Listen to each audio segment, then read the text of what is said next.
अगर आप stock market में इन्वेस्ट करना चाहते हो तो आपने वॉरेन बफे का नाम जरूर सुना होगा। आज वर्ल्ड के अंदर 4th रिचेस्ट पर्सन है वॉरेन बफे, और उन्होंने जितना भी पैसा कमाया कहां से कमाया? स्टॉक मार्केट से। स्टॉक मार्केट में इन्वेस्ट करके उन्होंने पैसा कमाया। तो क्या आप भी वॉरेन बफे बनना चाहते हो? आप वॉरेन बफे बन सकते हो, बट आपको उनकी स्ट्रैटेजीज फॉलो करनी पड़ेंगी, उनके पद चिन्हों पर चलना पड़ेगा। बट वॉरेन बफे बोलते हैं स्टॉक मार्केट एक गेम है, एक इंस्ट्रूमेंट है। जो लोग पेशेंट हैं उन तक वेल्थ पहुंचाने का इम्पेशेंट लोगों से, जो इम्पेशेंट है। अब इम्पेशेंट कौन होते हैं? वो लोग जो रातों रात चाहते हैं कि हम करोड़पति बन जाएं स्टॉक मार्केट से। स्टॉक मार्केट में ऐसा कुछ भी नहीं होता। आप बहुत सारे लोगों के बारे में सुनोगे जिन्होंने उन्होंने पैसा लगाया, ट्रेडिंग करी, एक दिन में उन्होंने लाखों रुपए कमा लिए। बट मेरे फादर ने मुझे बचपन से एक चीज़ सिखाई है, वो क्या है मैं बता देता हूँ आपको। उन्होंने बोला जुए की जीत बुरी, जुए की हार बुरी। तो जीत बुरी क्यों होती है? अगर एक बार जीत जाओगे जुए से पैसा, तो आप क्या बोलोगे कि भैया मैं जुए से पैसा जीत गया, मेरा लक बहुत अच्छा है, मैं दोबारा पैसा लगाऊंगा। और अगली बार आप हार जाओगे। और अगर आप हार गए तो भैया आप हार ही गए ना, तो बुरा तो है ही। अब बात यह है कि दोनों ही चीज़ें जुए में बुरी हैं, बट स्टॉक मार्केट जुआ नहीं है। स्टॉक मार्केट एक इंस्ट्रूमेंट है। आप बिजनेसेस में पैसा लगाते हो और बिजनेसेस पैसा कमाते हैं लॉन्ग टर्म में, तो आपको प्रॉफिट होता है। अब यहां पे हम वॉरेन बफे की स्ट्रैटेजी डिस्कस करने वाले हैं, और अगर उस स्ट्रैटेजी पे आप भी चलते हो तो आप पैसा कमाओगे। एक मिनट के लिए आप भूल जाओ आपके पास कितना पैसा है। मैं आपके अभी बैंक बैलेंस की बात नहीं कर रहा। आपके पास बैंक बैलेंस 1 लाख रुपए है, 1 करोड़ रुपए, 10 करोड़ रुपए है, जो भी आपके पास बैंक बैलेंस है उसे एक बार के लिए भूल जाइए। आप किसी भी कंपनी को उठा लो स्टॉक मार्केट से, मान लेते हैं आप टाटा मोटर्स को उठा लेते हो या आप रिलायंस को उठा लेते हो। अब आप ये सोचिए, आपने स्टॉक मार्केट से बहुत सारी कंपनीज पिकअप कर ली।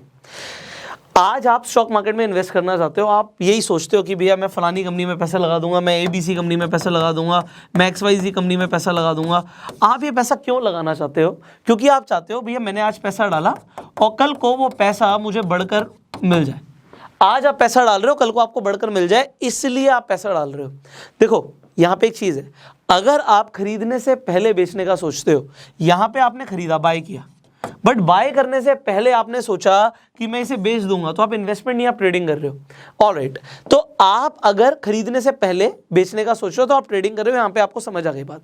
मैं बोल रहा हूँ 1 मिनट के लिए आप भूल जाइए कि आपके बैंक अकाउंट में कितना पैसा है। आज मान लेते हैं कि ऊपर वाला आप पे मेहरबान हो गया, 1 मिनट के लिए मान लो ऊपर वाला मेहरबान हो गया, और आपके अकाउंट में मान लेते हैं 1 लाख करोड़ रुपए आ गए। आप कहोगे सर ये तो इम्पॉसिबल है, इतनी जल्दी ऐसा कैसे हो सकता है? मैंने कहा मान लो, अभी ऐसा कुछ होने नहीं वाला। मान लेते हैं आपके अकाउंट में 1 लाख करोड़ रुपए आ गए। नाउ यू आर कितने रिच, कितने रईस, बहुत अमीर यार। 1 लाख करोड़ रुपए, you are freaking rich. So you can not just buy shares. अब आप ABC कंपनी के शेयर, XYZ कंपनी के शेयर छोड़ो, आप ये पूरी कंपनी खरीद सकते हो अगर आपके पास इतना पैसा है। और एक क्या, अगर हम थोड़ी स्मॉल कैप वाली कंपनीज की बात करें तो आप कई कंपनीज खरीद सकते हो। तो ये तो बहुत पैसा आ गया आपके पास। यस, अब मान के चलते हैं ये सारा पैसा आप एक ही कंपनी में लगा सकते हो। Yes, that's the only option. आपके पास है 1 लाख करोड़ रुपए, but you can only by 1 company, 1, not 2, not 3। आपको बहुत सारे लोग ये बोलेंगे जब आप इन्वेस्टमेंट करते हो स्टॉक मार्केट में, तो अपना पोर्टफोलियो डाइवर्सिफाई रखो। डाइवर्सिफाई मतलब इस कंपनी के भी शेयर खरीदो, इसके भी खरीदो, इसके भी खरीदो, कि एक कंपनी के अगर शेयर गिरते हैं तो दूसरी कंपनी आपको सपोर्ट करेगी। वेल दे आर राइट जब आप छोटा मोटा पैसा लगा रहे हो। बट मैं क्या बोल रहा हूँ, भैया 1 लाख करोड़ रुपए आपके पास मान लो, और सिर्फ एक कंपनी में इन्वेस्ट करना है, मान लो वो पूरी कंपनी आपको खरीदनी है।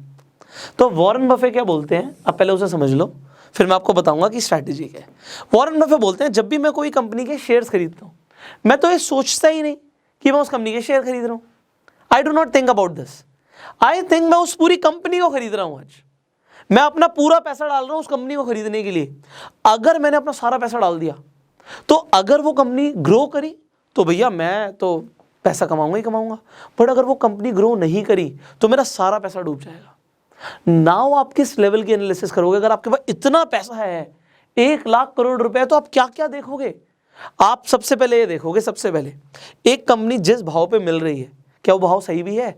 मतलब जिस प्राइस पे आज आपको शेयर मिल रहा है, देखो यहाँ पे सबसे पहले जिस प्राइस पे आज आपको शेयर मिल रहा है, क्या वो सही भी है? और इस प्राइस को जस्टिफाई करने के लिए आप क्या क्या देखोगे?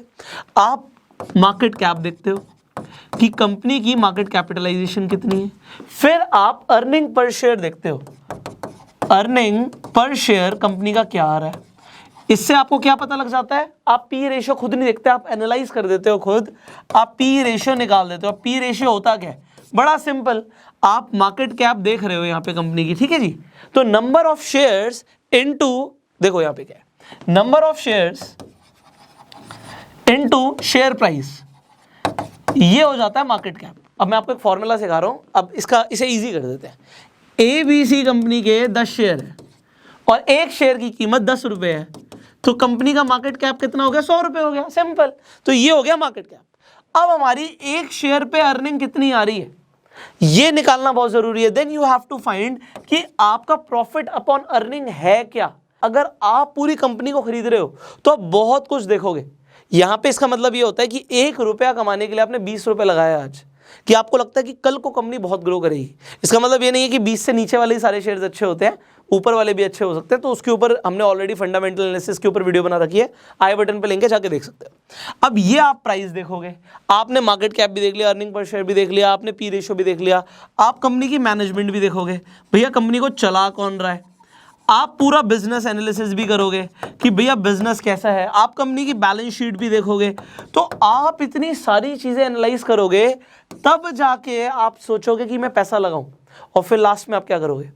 आपने जो एक कंपनी का देखा है, आप एक कंपनी को देख के क्या सारा पैसा उसमें लगा दोगे? The answer is no.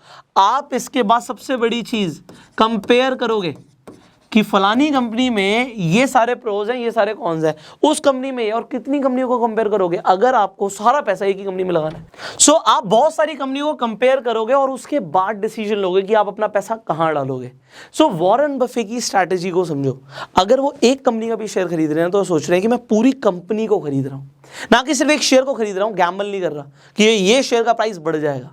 सो आप अगर पैसा लगा रहे हो शेयर मार्केट में, एनालाइज जरूर करो, फंडामेंटल एनालिसिस वाली वीडियो देखो, जिससे आपको पता लगे कि कैसे एनालिसिस करनी होती है, and then choose the right stock. अगर आपको वीडियो पसंद आई जल्दी से लाइक कर दीजिए, अपने सवाल आप कमेंट्स में पूछ सकते हो। फेसबुक पे वीडियो देख रहे हो फॉलो करो, यूट्यूब पे देख रहे हो सब्सक्राइब करो, बेल आइकन पे क्लिक करो। I will see you in the next video. Till that time, you go self made.